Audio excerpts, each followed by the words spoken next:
The phases of penetration testing in cybersecurity. Welcome to my channel where we dive deep into the world of cybersecurity. If you're passionate about understanding how companies secure their systems, this video is for you. Today, we're exploring the phases of penetration testing, or pentesting, and showing you how cybersecurity professionals identify vulnerabilities in systems. By the end, you'll have a solid understanding of each stage of a pentest and why each step is essential in protecting our digital world. Before we jump in, please remember to hit that like button and subscribe to stay updated on all things cybersecurity. Your support means a lot to us. Imagine you're in charge of securing a large company's network. Every device, server, and application within the network is a potential target for attackers. Now, you wouldn't just wait for hackers to attack, would you? Instead, you'd want to find vulnerabilities before they do. That's where penetration testing, or pentesting, comes into play.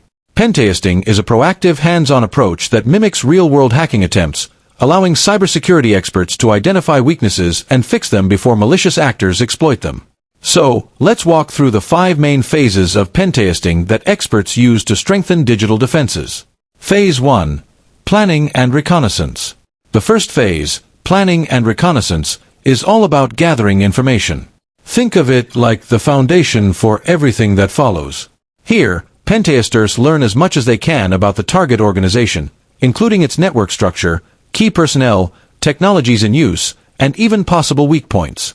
This phase typically includes both passive and active reconnaissance. Passive reconnaissance. This is indirect information gathering, like finding out details from public sources or social media without directly interacting with the target. Active reconnaissance involves interacting with the target in small, non-intrusive ways, like pinging servers or examining open ports. Why is this important? Reconnaissance helps pentesters understand their target without alerting security systems. It's like gathering clues before attempting a break-in. The more information, the better prepared they'll be. Phase 2. Scanning. Next, we move into scanning, where the actual target identification begins. In this phase, pentesters identify the specific IP addresses, open ports, and services that the target organization systems are running.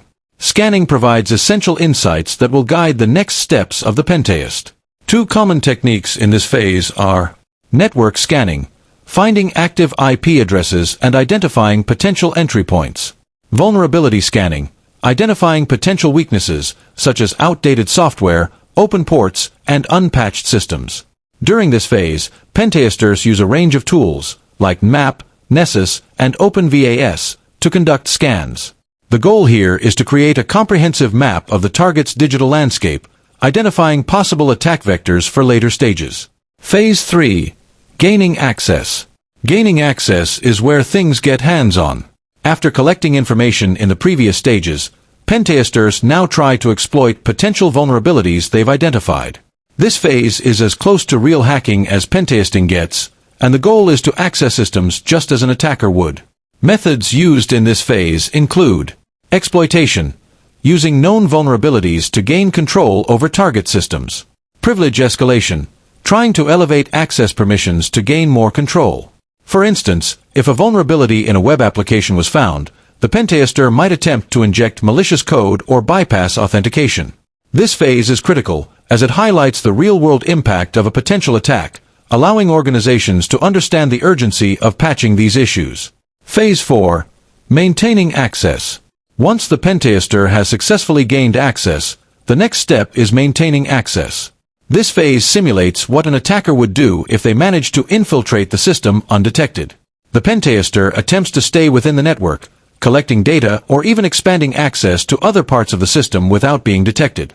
Maintaining access demonstrates how long an attacker might remain within a system if left undetected. Techniques used here often involve backdoors, installing hidden entry points to re-access the system later. Persistence techniques, ensuring they can re-enter the system if access is lost. This phase allows organizations to understand how a compromised system might continue to be exploited over time if adequate security measures, such as detection systems and regular monitoring, are not in place. Phase 5. Analysis and Reporting. The final phase, Analysis and Reporting, involves documenting every detail of the pentest. This includes the vulnerabilities found, the methods used to exploit them, and the potential impacts if these vulnerabilities were exploited by an actual attacker. A detailed report typically includes findings summary, a concise breakdown of vulnerabilities and their severity, attack simulation details, steps taken during the pentest, from reconnaissance to exploitation, specific actions the organization should take to improve security, such as patching specific vulnerabilities or implementing stricter access controls. This report is crucial for decision-makers, providing a roadmap for securing their systems. It also serves as an invaluable record for future reference, helping to improve security policies and educate team members. Penetration testing is a critical aspect of cybersecurity. By following these 5 phases, organizations can better defend against real-world threats, minimizing the risk of a data breach and protecting sensitive information. If you found this breakdown helpful, please don't forget to like this video, subscribe to your channel name, and hit the notification bell to stay updated on our latest content. Thank you for watching, and until next time, stay safe and secure in the digital world.